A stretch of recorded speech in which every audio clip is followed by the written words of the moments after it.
Dhugumati Yesuusin hin jaallatta? Yoo dhuguma Yesuusin hin jaallatta taate akka lubbuu keetti Islaama ta'i. Yesuusin hin jaallattu taanaan garuu Islaama hin ta'in. Namni Yesuusin jaallatu in Islaamaa. Namni Yesuusin hin jaallanne immoo hin kaafiraa. Assalaamu alaikum warahmatullahi wabarakaatu. Si Islaamummaa Islaamota Musliimota Islaamummaa jettanii warri miidiyaa kanarraa ganamaaf galgala maqaan Islaamotaaf maqaan Musliimaa gaafa gurri keessan hin dhageessanii mataan keessan isin botokee onneen keessan isin gubatee aartanii dubbattanii jechuudha. Wallaahi laazim wallaahi billaahi hanga addunyaan kun harka ishee ol kaafattee Islaamummaadhaaf jilbeenfattutti Islaamummaan itti fufa. Hammam yoo jibbite, hammam yoo hadheeffate, hammam yoo lafa kanarratti hadheessiteef hammeessite waa'ee Islaamummaa softee Islaamummaan mataa amantii hundumaati. Hangafa amantii hundumaati. Irratti dhalanne malee karaadhaatti gorre miti akka amantii warra kaaniitti. Assalaamu alaikum warahmatullaahi wabarakaatu.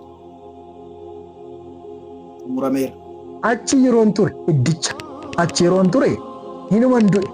Achitti du'een as Islaamummaatti immoo dhufeen du'aa gale. Assalaamu alaikum warahmatullaahi wabarakaatu. Hordoftootaaf kabajamtoota TikTok koo kan taatan hundumti keessan nagaa keessanii. Akkasumallee uummatni jaalalaa, uummatni Islaamaa biyya alaa biyya keessa kan jirtan hundumti keessan baga sooma guyyaa sadaffaa kan bara 1447tiin isin ga'e jechuun jaalladha. Itti fufuudhaan har'aa wanta baay'eetu hin taane wanta sadii qofaan dubbachuu barbaada. Wanti sadii an dubbadhu kana garuu dhuguma akkati qalbii keenyaa laattee na dhaggeeffattu itti fufuudhaan immoo koppiliinkiidhaaf sheerii gootee akkati namoota qaqqabsiistan maqaa rabbiitiin isin gaafadheen jira. Gara dubbii kootti osoo hin galiin dura jireenya koo keessatti akka sooma ramadaanaa kanatti gammadee akka gammadee hin beeku jechuudha. Sababiin isaa sooma ramadaanaa gammachuu guutuudhaan baay'ee kanan eeggachaa turedha. Rabbiif haa galatu. Alhamdulillahi rabbil alamin. Akkan eegetti immoo milkaa'eera. Baay'ee waan namatti toludha. Otoo danda'amate ji'a tokkotti nuu dabalame gaarii ture jechuu barbaadeen gabaabamatti. Itti fufuudhaan obboloota koo amantaa Islaamaa hin hordofnee fi yookaan immoo amantaa biraa keessa jiraniif dhaamsa dhaamuu barbaada.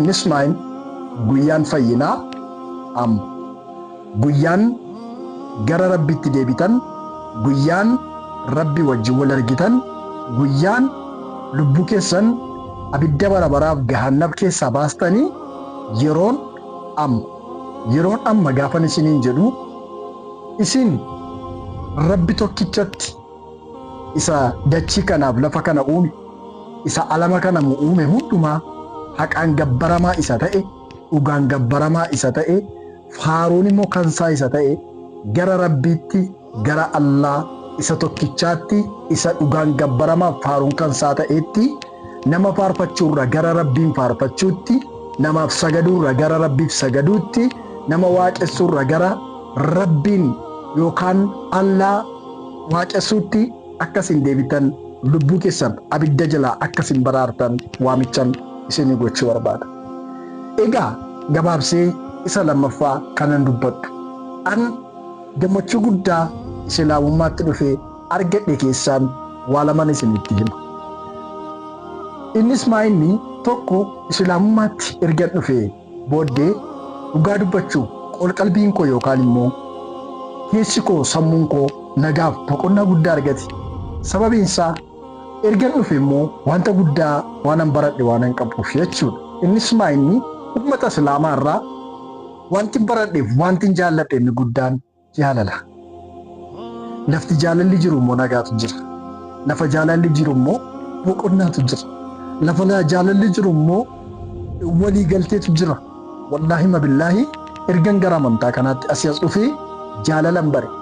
Jaalala uummanni Islaamaa waliif qabuuf namaaf qabu kabaja uummanni islaamaa namaaf qabuuf waliif qabu bareecheen bare jaalalallee nan baradhe. Jaalala waldaa keessa dhaabbadhee lallabaa ture islaamummaa keessatti dhufee arge jechuudha.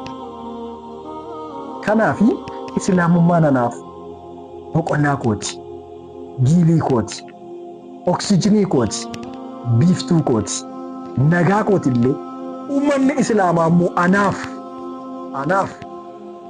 uummanni islaamaa immoo anaaf xiqqaa guddaan anaaf obboloota koo obboleettota kooti. Kanadha.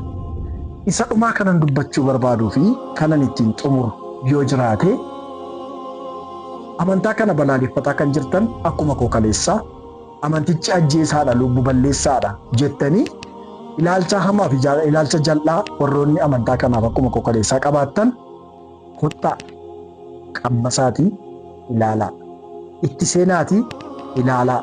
Amantaan islaamaa amantaa keessatti ajjeesaniif keessatti du'an utuu hin taane amantaa iddoo biraatti du'anii dhufanii immoo keessatti immoo ka'anidha amantaan islaamaa.